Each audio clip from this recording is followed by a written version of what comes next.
Dejamos un tema pendiente en el anterior segmento que le preocupaba a Isidoro y decíamos en el corte que mucha gente da por sentado que todo el mundo conoce todo lo de la época de Pérez Jiménez, los chamos, los jóvenes, pero hay cosas que hay que contar, Isidoro, ¿verdad?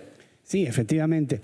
Mira, una de las cosas, Pedro, que yo he oído en muchísimas oportunidades, especialmente en personas que tienen una cierta edad ya de los 50, 60 años para adelante, y mencionan que Pérez Jiménez fue un gran presidente.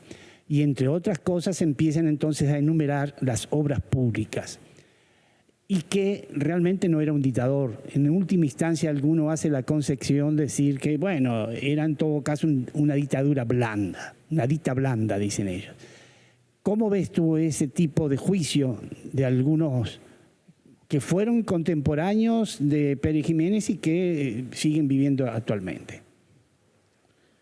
Bueno, con lo que dije, queda desmontado eso, ¿no? Es decir, ya el hecho de tener una cárcel con 2.000 presos, una sola cárcel con 2.000 presos, ya es un hecho que demuestra que hay algo irregular en ese país. ¿Y por qué la gente entonces no lo dice? Bueno, yo digo que lo que ha faltado es que se digan las cosas, que se conozca la época de Pérez Jiménez. Yo hay que reconocer, fíjense, una cosa es la cuestión de los presos políticos y de la represión de aquella época, y otra cosa es las obras de Pérez Jiménez. Eso es una obra, es una cosa real que no se puede negar. Existen, se pueden ver hoy día, por ejemplo, la autopista,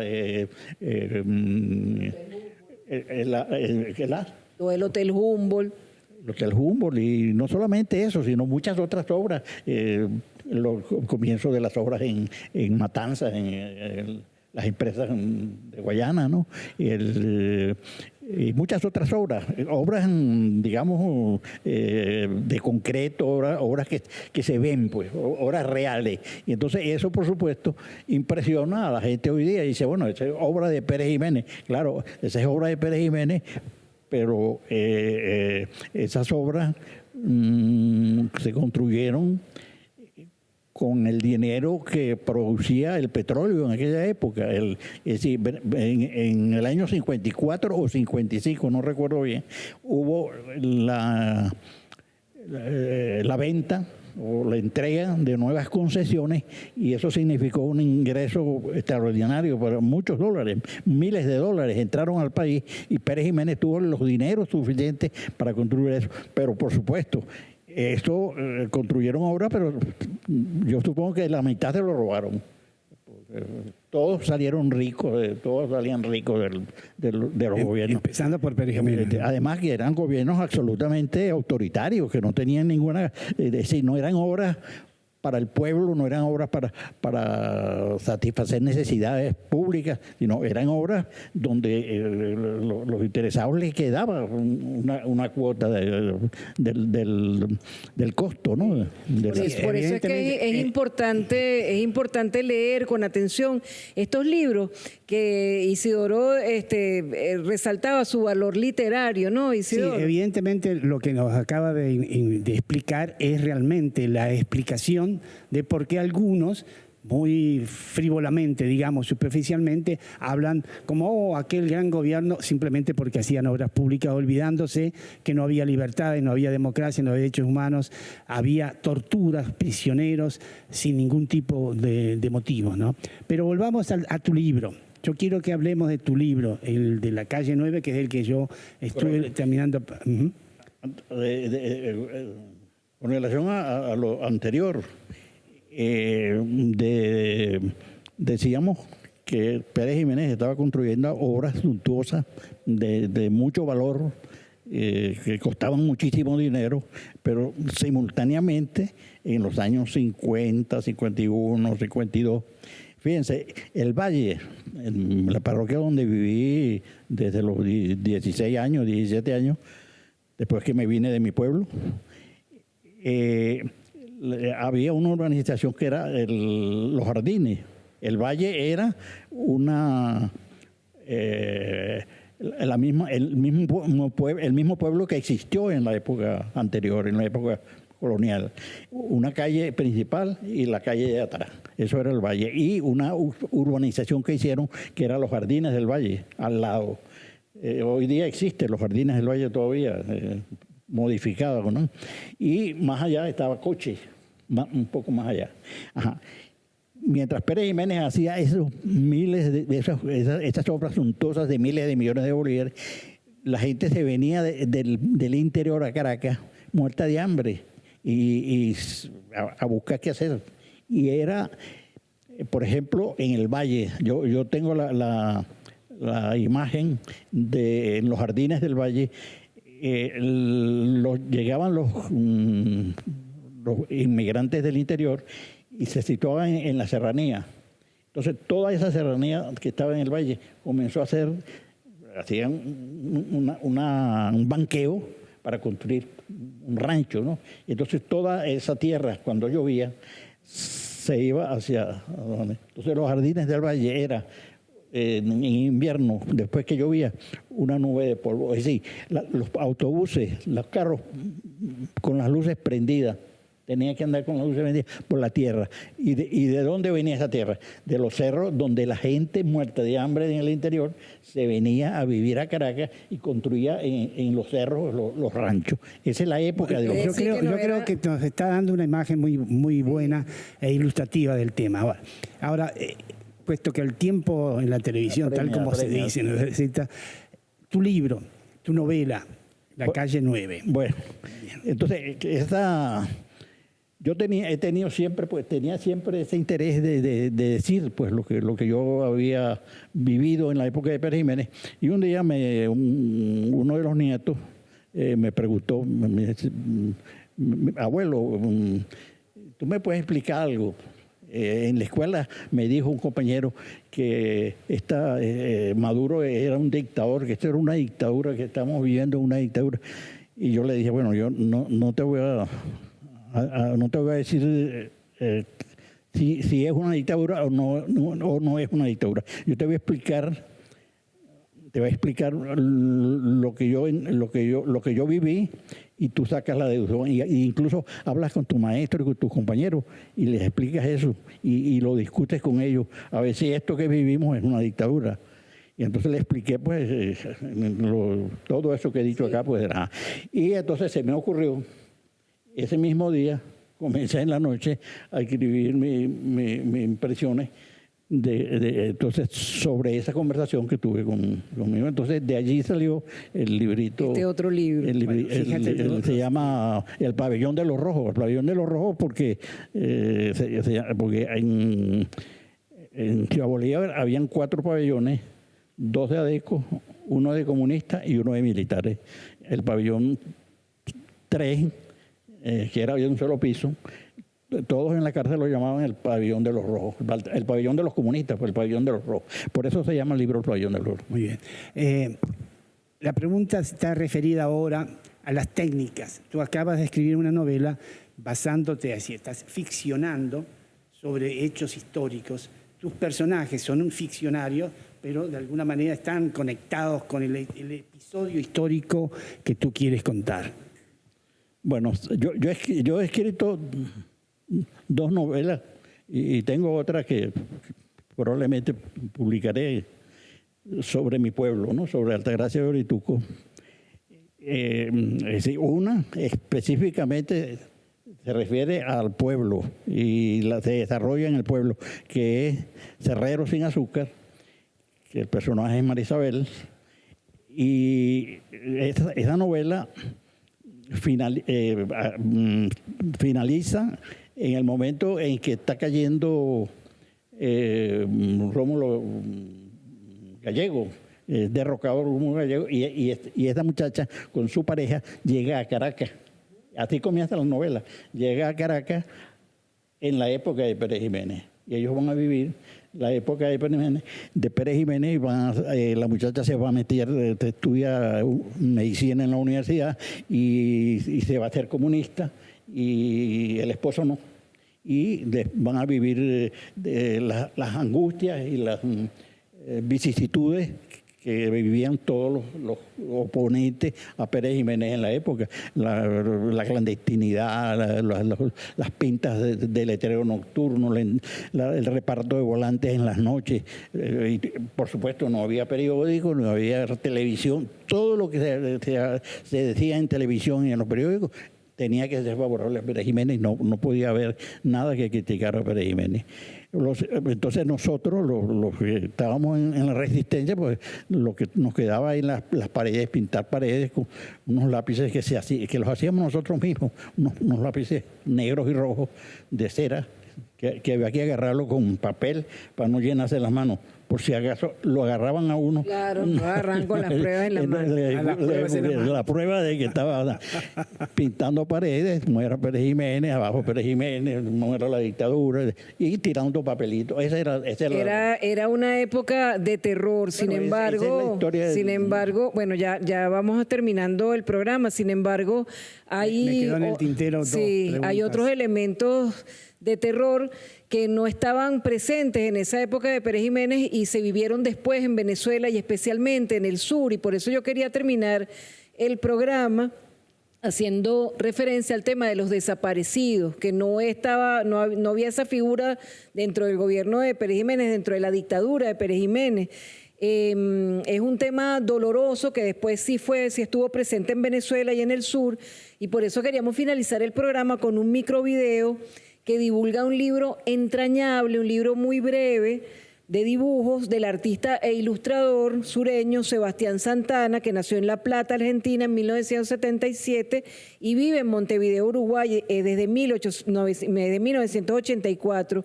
Su obra se puede revisar en sebastiansantana.com. Es un libro que se llama Mañana viene mi tío. Alejo Villariño y Sebastián Santana nos han permitido colocarlo en la librería mediática para evidenciar otras formas de terror que fueron derivadas de estos gobiernos dictatoriales en los que se irrespetaba simplemente al ser humano, se les ponía preso por pensar diferente, y luego vinieron estas formas más violentas, que era la desaparición, que era que ni siquiera sabías qué había pasado con tu familiar, con tu amigo, con la persona de tu entorno. María Alcira se está refiriendo a un periodo de la dictadura en Uruguay. En Uruguay tuvimos dos dictaduras. En 1933, donde a mi padre, que era comisario, la despidieron, lo persiguieron, etcétera. Y en 1973, donde yo era secretario general de la Federación Universitaria, y me despidieron, me persiguieron, me quitaron las casas, el carro, todo. Eso era la dictadura, y eso es lo que María Alcira está haciendo referencia. La dictadura que comenzó en 1973 en Uruguay, luego en 1973, meses después, en Chile, cuando asesinaron a Salvador Allende, y luego en 1976 en Argentina. Era una sola dictadura de todo el Cono Sur que estaba producido, provocado, organizado por lo que se llamó el Plan Cóndor. El Plan Cóndor organizado por el Imperio de Estados Unidos. La dictadura que rige en Estados Unidos y que pretende ser dictadura en todo el mundo. En tal época, entonces, los desaparecidos era de todos los días. En mi secretariado, donde yo era el secretario general, 3 de mis queridísimos compañeros fueron desaparecidos. Y así, este video que van a ver en líneas y una música nos hace ver de una forma realmente clara el dolor de los desaparecidos, y que es algo que nosotros no podemos permitir que vuelva a suceder.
Luego de ver este video, vamos a cerrar el programa y vamos a cerrar el programa con algo que a ti también te gusta mucho de Venezolana de Televisión. No solamente nosotros estamos honrados de que tú seas nuestro usuario, sino hay un programa periodístico de actualidad que ha ido marcando la pauta dentro de BTV y es 360 de Boris Castellano y su equipo, y quisiéramos cerrar el programa con tus impresiones acerca de ese programa que tú también sigues permanentemente. Bueno, sí, efectivamente soy un asiduo del programa de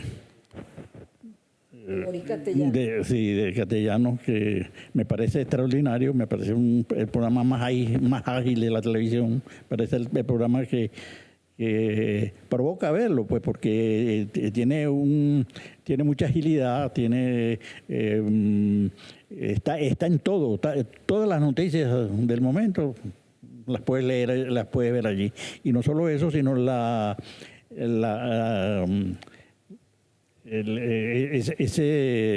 esa habilidad que tienen para estar en todos lados. Increíble, ¿no? Preguntándole a la gente lo que opina y informando directamente sobre el sitio de los acontecimientos. Eso es formidable. Yo creo que es el programa más ágil de la televisión venezolana. ¿Después de la librería mediática o antes? Bueno, tienen funciones diferentes y la librería mediática también es parte de 360, puesto que todos los viernes hacemos la promoción de lo que va a pasar el fin de semana en exclusiva para 360. Nos hemos emocionado durante el programa. Les dejamos a ustedes la recomendación de seguir a Pedro Calzadilla Álvarez por Facebook, de buscar las publicaciones de Pedro, de leerlas, de interiorizarlas y de debatir. ¿Sí? Y de debatir. Estamos colocando cada vez que lo identificamos su página de Facebook, y estos libros son fáciles de conseguir, están algunos digitalizados. Y lo importante es llevarlos al debate. Como él le dijo a su nieto, si tienes alguna duda, lee, infórmate y luego entonces vamos a hacer un debate sobre las cosas. No simplemente repetir lo que otros inventan, sino debatir desde la información. Así que te agradecemos que nos hayas acompañado. Estamos aquí 3 periodistas de distintas épocas, recordando nuestra historia, analizándola e invitándolos a leer siempre, a leer de todo. De todo. Hasta el próximo programa.